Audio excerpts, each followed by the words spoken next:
Welcome to Accept Your Gifts, the 22-minute podcast for inspiring your most creative life. My name is Tracy Crow. I'm an author, writing coach, and Marine Corps veteran. I'm looking forward to co-creating today's show with you. So if you're ready, are you ready? I'm ready. So if you're ready to live a more creative, more magical life, let's get started.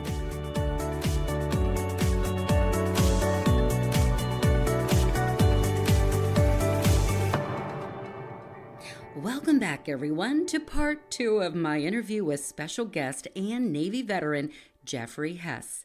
Now, if you recall from the previous episode, Jeff is author of the novels Tushhog and Beachhead and the story collection War Canoe Club, as well as editor of the award-winning anthologies Home of the Brave, Stories in Uniform, and Home of the Brave, Somewhere in the Sand.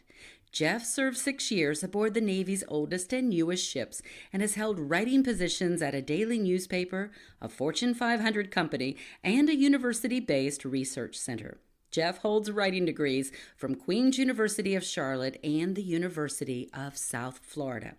His writing has appeared widely in print and online, and he lives in Florida, where he leads the DD 214 Writers Workshop for military veterans. And if you'll recall, I met Jeff 16 years ago while we were both graduate students of the Queen's University of Charlotte Creative Writing Master of Fine Arts programs. We've been dear friends and writing advocates and mentors to one another ever since. So I asked Jeff to join us for this particular episode to talk about the value of writing workshops and to share a little bit about his own personal process as it relates to writing. Because you see, Jeff has this legendary reputation for work ethic. I have never known another writer more dedicated to process than Jeffery Hess. So, if you're ready, let's settle in and listen to part 2 of my interview with novelist Jeffery Hess. Let's shift gears just a little bit and let's talk about the work you do with veterans. For 12 years, you've been running the DD 214 writing workshop. Is that the official name of it? Technically, yeah. Because I was kind of put on the spot to come up with a name when I was being interviewed way back when, and that's the first thing that came to mind. Tell everybody what the value of a writing workshop is, and in particular, maybe as it relates for veterans. So value meaning for me or for the students? Let's go with both. I think for the students, any component of workshopping is valuable for a writer for 2 reasons. One is because getting feedback on your work is essential. It helps you grow, it helps you learn, it helps you to build skills and craft. But it's also, number 2 is fundamental to give feedback. Because by commenting on others' work, you reinforce your own learning and understanding. You know, they say to learn anything, you have to teach.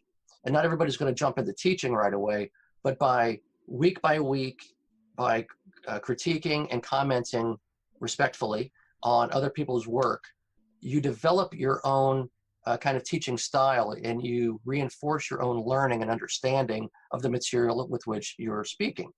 And so I think that's one thing that the workshop model is famous for, is that two-way street, is receiving feedback, but also giving feedback.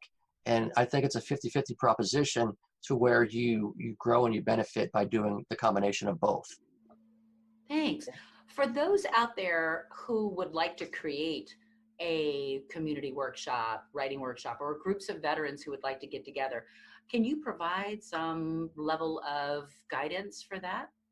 Absolutely. I think first and foremost is to find like-minded people. And when I finished graduate school, I wanted to teach. I wasn't interested in teaching in academia. It just didn't appeal to me for a number of reasons.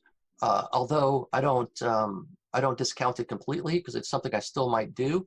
But it's I wanted to had the total freedom to do on my own thing, my own terms, and I wanted to concentrate on veterans.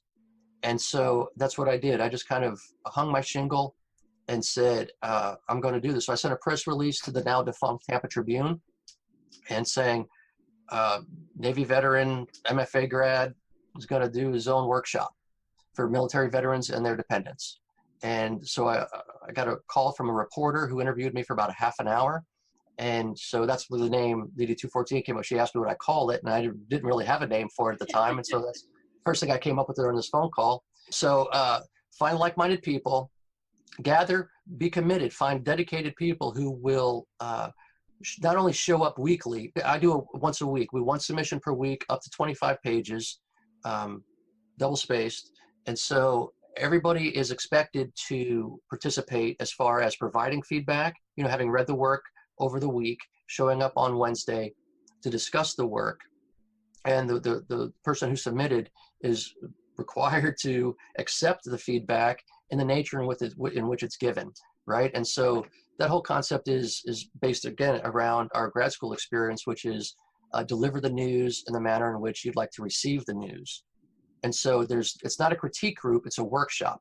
And so in addition to the feedback that's going back and forth, it's not just critiques, but it's also craft elements that were discussed. I provide somewhat of a lecture every week to where I comment on topics and craft that are relevant to the submission that week. And so I have handouts that are either, or sometimes both, published examples of what that writer was trying to achieve that week, or craft essays, articles, textbook chapters, anything that supports craft elements that were either attempted or lacking in that week's submission. And so again, you have a concept of a weekly gathering, dedicated group of people, like-minded to where they don't feel threatened. They all have something in common. And again, this could be, my group is military. It could be motorcycle gang. It could be, prison parolees or currently serving in the justice system. It could be anybody that has any type of something in common. It's a common language. It's a common unity that people can share and they bond over, and there's no boundaries because of it. Because if somebody, people come from different worlds, it's kind of hard to not to assimilate, but to kind of recognize or to bond over unless you have something in common.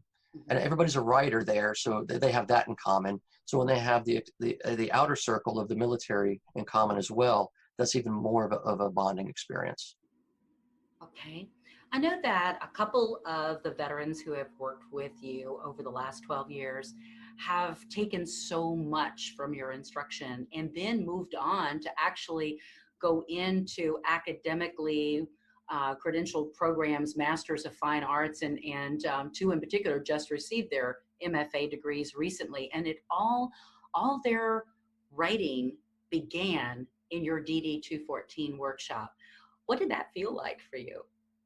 Well, I think to back up a step, I think a lot of them, they came in with a goal to write, and some are doing it as therapy, some are doing it just as a way to express themselves and to help. I mean, writing letters of recommendation to programs is a huge honor, as well as a huge opportunity for me as well as for them, because it's fun to champion somebody's work and to foster that. And so, yeah, two of my participants recently graduated. One is going to graduate in May, and that's a huge amount of fun. Many have published short stories and poetry. Some have done public readings, which is always rewarding, and they all have that same experience that I had way back when I first started, and that's very gratifying, of course. You've been working so long with veterans.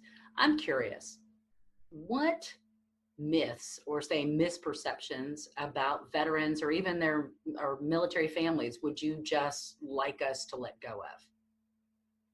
Myths. That's interesting. I think that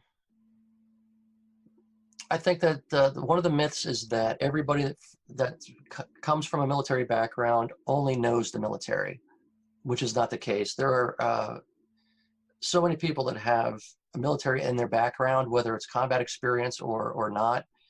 They're multifaceted. They're not one-trick ponies. They're not tunnel vision. They're not narrow-minded. That they are living, breathing, genuine human beings, just like everybody else. They just happen to have a background that a lot of people can't either relate to or just don't understand, or they judge prematurely. But if they were to just accept people as people, I think they would find that everybody's an individual. And that's one thing that I found more than anything, having a Vietnam era female veteran who's writing a romance novel, a 22-year combat Marine who is writing a swords and sorcery novel, another combat veteran who's writing actual almost Generation Kill like novel and stories. So it runs the gamut. I have a poet. I have people who've written novels, who've written memoir, and everybody's different. Everybody's an individual, and if you approach them and let them be individuals, you'll be amazed by what you find. Indeed. You know, you're probably the most disciplined writer I personally know. You have a routine, you have a process, you have a way of going into your creative zone, so to speak. Can you describe for us what that is, what that's like, and how you landed on that? How much time do we have? Sure. It's all the time you want. It's been a long process. It's been a long road. I've wanted nothing but to write novels since I was 17 years old. And this was way back in 1983. And I knew that's what I wanted to do. It's all I wanted to do. And so I always thought that was something I'm going to do later in life. That's not something that you do much later. But I had a lot of lucky steps and met a lot of people along the way who kind of fostered that in me. And we could get into that if you'd like, but it's a long road with a lot of people, and I thank many of them in the back of every book. But as far as the current writing style or schedule or system, I mean, you call it discipline, and I was raised on a concept of discipline, dedication, and determination, and I think those are the three most important D's that you could have in life. And so, you know, nobody is waiting for a new book to come out.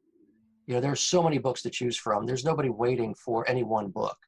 And so if it's going to get written, it's got to be written. And so to do it, you have to do it. You know, and each marathon begins with the first step. And every, you know, it's that old, how do you eat an elephant one bite at a time, that whole thing. And so I started my first novel in 1994. Right. And so that was 11 years after I discovered I wanted to be a writer, but I had written a lot of short stories. And so since 1994, I've written almost daily. I used to bring my laptop to work back before, you know, computers, they wouldn't allow you to access the old 3.5-inch floppy disks. So I had brought my own laptop, and during my lunch hour, I'd sit at my desk and I'd type away, work on my first novel. And so I experimented with every type of writing environment. I used to go to coffee shops. I used to go to libraries. I used to, you know, wake up at the crack of dawn. I used to sit at my kitchen table. I would do a lot of things trying to find out my writing style. And I come to find out that I'm somewhat of a, what do they call it? Not habitualistic, ritualistic. I'm a ritualistic writer. I do the same thing. It's kind of like, I used to do the same thing going to work. You know, I'd look in the mirror as I tied my tie, and then once I, fastened that top button and knotted up that tie, I'm ready to go to work. It's the same thing that I do now. I go outside, because I found that over time, I smoke cigars, in case you couldn't tell by my voice. I would go, I'd get home at night, I would take my book that I was reading, and I would go sit outside, light up a cigar, and start reading. And over time, I would make notes, either in the margins of the book or on a notepad or in a moleskin. And then I found myself spending more time writing than reading. And so I said, well, you know what I'm going to do? I'm going to bring my laptop out here, and I'm just going to type up these notes instead of having to do it twice. So next thing you know, I'm spending more time writing, and long story short, that becomes Jeff's writing time. And so I write outside every night on my back porch, a minimum of 2 hours every night, minimum, sometimes 4, and it's usually 3 or 4. And I also try, obviously, the more I do it, because writing muscles are muscles and they develop. And so I have a capacity to write more. And so a lot of times, and most of No Salvation was written in the morning, first thing in the morning, again, at the kitchen table, banging that out. And then I would revise and work and add more at night. But it's a matter of just dedication and discipline and determination, getting out there, doing it. Because if you want to do something, you have to do it. You can't say you want to do it. You have to actually do it. And so if there's any failure, if there's any weakness, if there's any breakdown in the process, it's all going to be on me, because it won't be because I didn't make the effort. And that's my goal. Is I can't, I can only claim so much talent. I can only claim so much inspiration. I can only claim so much ability. But the one thing I can control is the effort. And by doing it, I mean, I haven't counted the last time how many days in a row I've done, but I think the last time I did count, it was like 74 in a row. But I just work every day, because I don't consider it work. I consider it just something that I do. I don't know. I've never skipped a day of brushing my teeth. Why would I skip a day of writing? It's something that's different. Something that I want to do. It's something that I do. And so I just do it. And so there's no tomorrow as far as I'm concerned. There's no, I'll do it tomorrow. Because if I skip a day, that might turn into 2 days. That might turn into a week. That might turn into a month. And then I'm behind. And then I feel bad about myself. I'm not going to play that game. There's no way I'm going to do it. I've seen it happen to too many people. A lot of my friends, they fall into that trap. So again, some of these days are not exemplary. They're not brilliant writing. They're not page after page. Sometimes a good day of writing is removing a comma, as the old joke goes. But again, my ass is in that chair for 2 hours, and I do what I can. And that's all I can control. And so that's what I do. Thanks so much for describing that. That was amazing. But now, I'm curious, what does going into the writer's zone look like or feel like for you? Are you aware that you're in a different place mentally, emotionally, spiritually, whatever? Are you aware Absolutely. of that? Yeah, I am. It's interesting, because I was talking about this last night in the workshop. Robert Olin Butler, a tremendous writer and teacher, he talks about the dream state. And he's big on, first thing in the morning. And I like last thing at night, because when I get done with fiction, especially, I like to just go to sleep. I don't have to deal with people, because I've been in a fictional world for a couple of hours. But getting there is when it happens, when it's firing on all cylinders, it's magic. I'm finding it not a struggle. It's an effort, because there are so many distractions in the course of a day. On any given day, you can wake up and turn on talk radio. You can turn on the news. If you listen to NPR, if you listen to sports radio, if you look at Facebook, at Twitter, all the social media, you're getting bombarded with all this information, all these messages, all these attitudes, all these perspectives. And then to shut that off and to sit down, and all of a sudden you're in a different world. That's tricky to do. Luckily, I've been doing this long enough to where I can still get away with it, but I'm finding it's different. It's these days, it's a lot different than 1994, where the real world encroaches all too much. And so there's a certain necessity to block that out, and to focus, to refocus. And so what I do a lot of the times is to reread material that I've written the night before. And that gets me into that flow, into that mode. But I also have something that I call a blithering file, to where when I first sit down to write, I don't open up the work in progress and just start typing, because there's no way to get, from either, a full work day, or a television program or sporting event or a news broadcast into your fictional world. So what I do is I have this, what I call blithering file, where I blither. I just type anything that comes to mind, anything I want, anything that, any emotions that I've had that day, any lines of dialogue that I've overheard. And so it's warm up, it's practice. It's almost like if I was a pianist, it would be like just playing the scales. And then before I start practicing the sonata. And so it's the same thing with writing. And so I do that.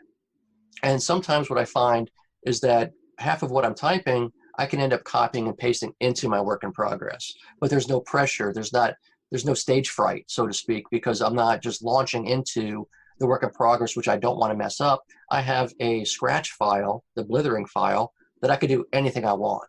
If it's a shopping list, if it's just a random list of sensory details or emotions, then I can copy and paste as necessary, but it's not a matter of automatic or mandatory right off the bat. So it kind of eases me into it.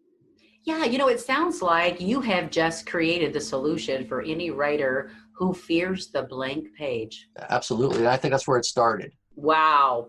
I think that's where that started because, a lot of people journal, and I don't formally journal, but I do blither. So I don't know if that's a technical distinction, but it's what I do. And I keep every one. It's an ongoing file. I mean, when it gets to be about 500 or 600 pages, I'll start a new one. And I'll just keep going. Where did you come up with the word blither for this? Actually, that goes back to one of our classmates at Queens. Her name was Susan. I forget her last name. She's fallen off the line, but she was in one of my first workshops, and she recommended that. And I just, as soon as she said it, I'm like, that makes perfect sense. And so that's what I kind of started employing, and I've developed it and grown it since then.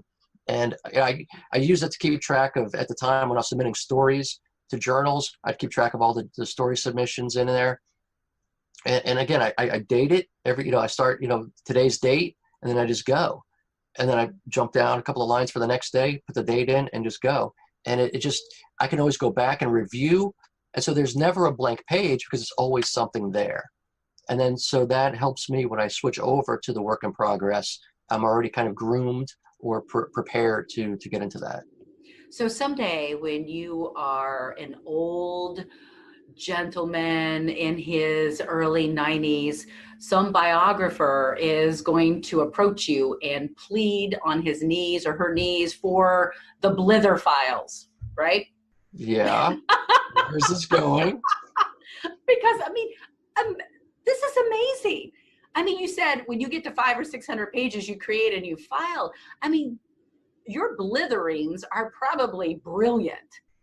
And some biographer of yours 30 years or so, 40 years from now, is going to find gold in these blithering files. So don't lose anything.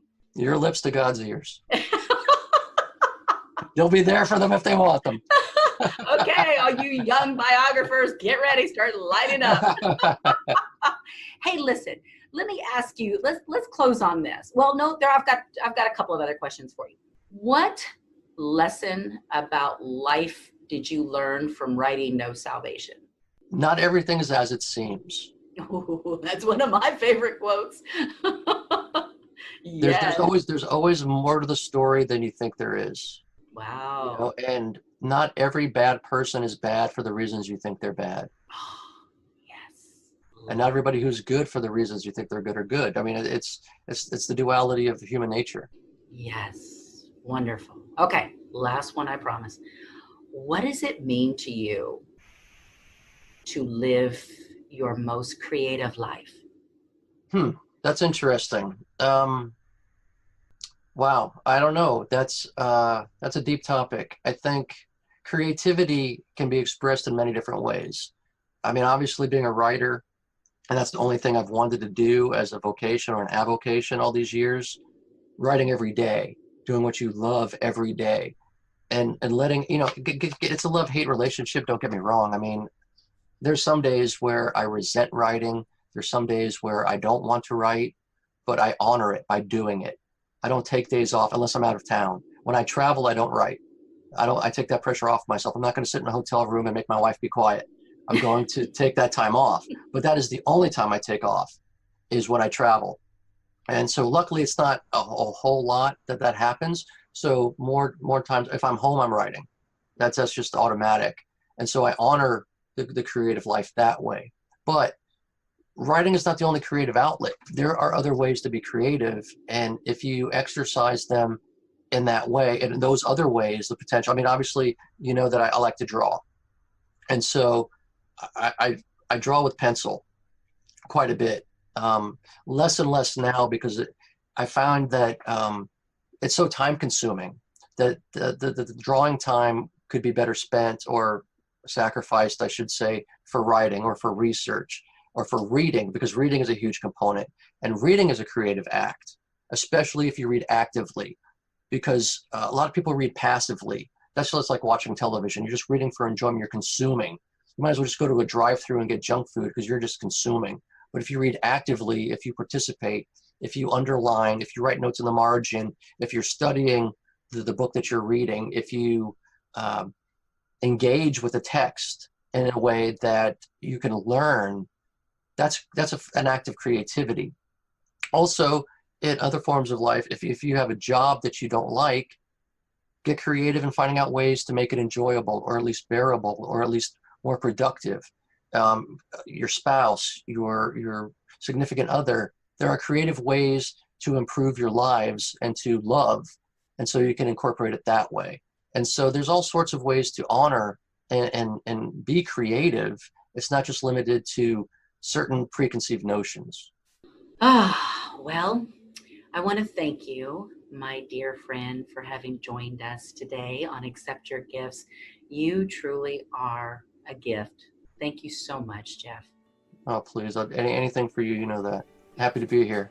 I hope you enjoyed today's co-creative listening experience. Please remember to leave a comment about the single greatest takeaway for you today. You know, that one thing you will remember from this day forward. Was it something funny or provocative? Was it just what you needed to hear? Please share so we can all benefit. And remember to return Tuesdays and Thursdays to Accept Your Gifts, the 22-minute podcast for inspiring your most creative life.